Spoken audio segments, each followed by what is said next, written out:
संघमित्रा पटेल आमके काली राति गोटे खबरटे आसला जे नवजात शिशुर डिस्पोज करबार अच्छे। तो से बेले आम जानवा लगी चाहनु जे नवजात शिशु के समरधरा जंगल भितर ताके गोटे फिंगा जाइए गोटे बेग भितर आउ सेटा अंबाभना थाना अंडर रे आमर डुंगरी फांडीर स्टाफ उद्धार करी ताके प्राथमिक चिकित्सा लगी डीएचएच बरगढ़ के अना है आ से जिते बेले डॉक्टर ताके चिकित्सा करबार लगी बाहर बेले सेन तार डेथ होती बोल जना पड़ला आउ ताके 96 घंटा रखाई जी आम आमर ग्रुप संघमित्रा ग्रुप आसिक ताके डिस्पोज करूँ। बहुत सौभाग्य है जी एतकी बड़ काम करुचे आ माटी ही कर जदि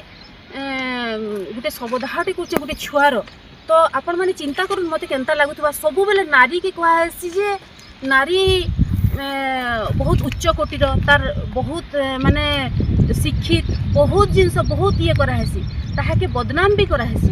किंतु से जगार देखुन ताहाके चरित्रहीन भी कहासी ताहाके बेश्या भी कहासी किंतु किए करुचे ताहाके गोटे पुरुष कले जाइकरी से खराब जिनस करि जेनटा कि आज से नवजात शिशु के फिंगा होती कहार कोलरू से जन्म होती तो आम नहीं जानी